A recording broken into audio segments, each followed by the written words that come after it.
Votre maison ne s'est pas vendue, il y a 6 choses à savoir. Tu as déjà entendu parler du terme expiré en immobilier. C'est un terme principalement utilisé par les courtiers pour une maison qui est venue à échéance à son contrat de courtage avec un courtier qui ne s'est pas vendu au final. Malheureusement, il y a des milliers de dossiers comme ça au Québec à tous les ans. Puis, évidemment, on se demande toujours, mais pourquoi un propriétaire qui veut vendre sa maison ne réussit pas à concrétiser son objectif? Puis c'est ce qu'on va voir dans cette vidéo. Mon nom est David Tardif, je suis courtier immobilier à Montréal depuis 2006. Je suis fondateur avec mon frère Maxime de l'équipe Tardif, l'équipe numéro 1 au Québec chez Royal Lepage. Merci d'être là. Si tu aimes la vidéo, donne un coup sur la cloche et pose les questions dans les commentaires. Je vais répondre à tous les commentaires, évidemment, personnellement. Aussi, si tu peux planifier un rendez-vous avec notre équipe, clique sur le lien dans la description. Je suis super reconnaissant que tu sois là, évidemment. Je sais que tu as beaucoup de choix sur YouTube, alors merci d'être là. C'est toujours décevant pour un propriétaire d'être confronté à la réalité qu'il a échoué à vendre sa maison. Puis évidemment, ça l'est tout autant pour le courtier immobilier qui se retrouve à assumer des dépenses pour lesquelles il ne sera jamais payé au final. Mais allons voir sous le capot d'une situation comme ça, pourquoi on en vient à une propriété qui ne se vend pas et qui s'expire. Pour comprendre une telle situation, il faut revenir au tout début de la transaction immobilière, c'est-à-dire au contact initial entre le courtier et le client.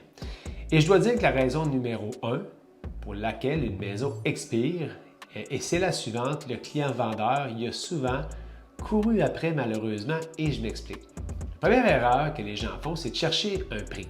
Ça arrive que les clients-vendeurs vont contacter plusieurs courtiers pour la vente de leur propriété, puis évidemment, si on contacte plusieurs, c'est pour avoir différentes opinions. Mais une portion de ces vendeurs-là cherchent tout simplement le plus haut soumissionnaire en termes de prix, de mise en marché et souvent le plus bas soumissionnaire en termes de rétribution. Et c'est là que c'est un problème et c'est là que c'est un mélange qui devient pas mal catastrophique à la fin. Première chose qu'on fait en tant que courtier immobilier chez l'équipe Tardif, c'est de demander à nos clients potentiels la permission d'être 100% honnêtes lors de nos présentations. Puis évidemment, on autorise nos clients à être très honnêtes parce qu'on veut se donner de l'espace pour avoir des conversations qui sont honnêtes et qui sont transparentes.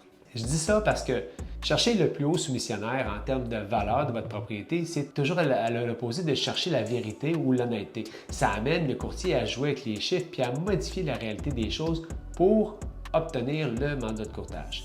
Chercher le plus haut soumissionnaire, ça ne sera pas difficile parce que, comme un vieux courtier m'a déjà dit, et puis ça m'avait fait sursauter, le temps a raison de certains vendeurs. Donc, le courtier va pousser la limite sans démonstration mathématique de son analyse, puis espérer que le client revienne à la réalité des choses ou se décourage puis baisse son prix en cours de chemin.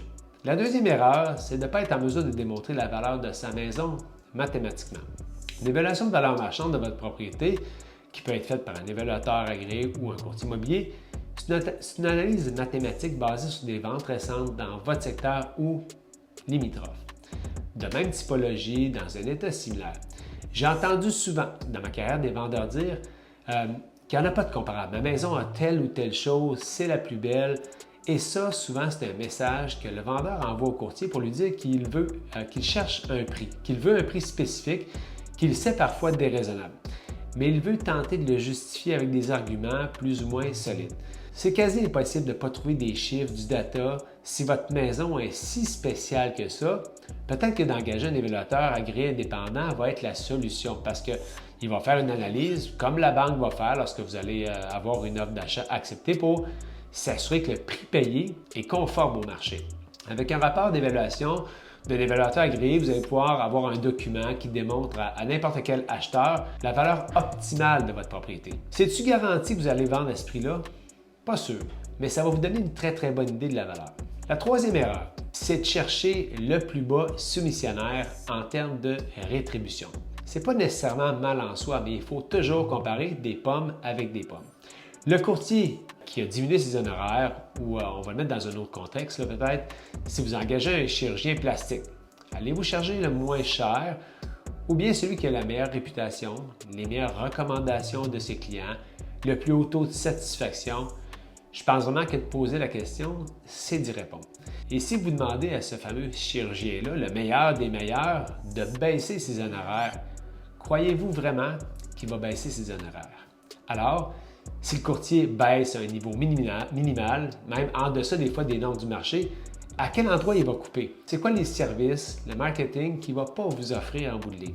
Parce que les vendeurs comparent les honoraires, mais il faut comparer ça aussi avec l'historique de succès du courtier, de l'étendue des services évidemment qu'il offre de son côté. La quatrième erreur, c'est une fiche descriptive qui ne représente pas la propriété sur son meilleur jour. L'équipe Tardif, on est membre de l'Association canadienne des maîtres en courtage immobilier. Donc, quand vous nous engagez, vous engagez un regroupement de toutes les agences immobilières. On travaille dans un écosystème de courtiers. Puis tous les mois, on se rencontre pour réviser des dossiers clients de partout au Québec pour voir qu'est-ce qui cloche, pourquoi ça ne se vend pas. Et ça donne vraiment ces rencontres-là des inputs qui sont exceptionnels à nos clients pour aider leur propriété à se vendre. Et parfois, on voit des erreurs dans des fiches. Exemple, le courtier dans son texte n'adresse pas le bon type d'acheteur. Les photos, des fois, ne sont pas évidentes. La propriété a besoin d'un home staging réel ou virtuel. Bref, on s'entraide à voir ce que les courtiers et ses clients ont peut-être pas vu.